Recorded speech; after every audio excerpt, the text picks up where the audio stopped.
প্রকৃতির স্বাদ পেতে চলে আসুন আমাদের শ্রীমঙ্গলে। দেখুন মেঘলা আকাশ, তার সাথে সারি সারি গাছ, গাছের পিচঢালা পথ দিয়ে আমি যাইরাম।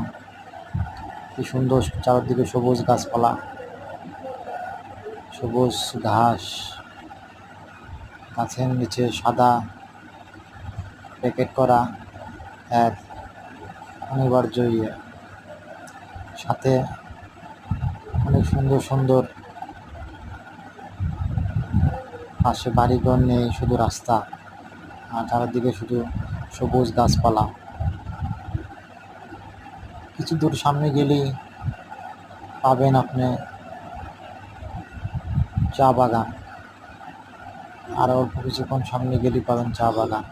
চা বাগানের মানুষরা চা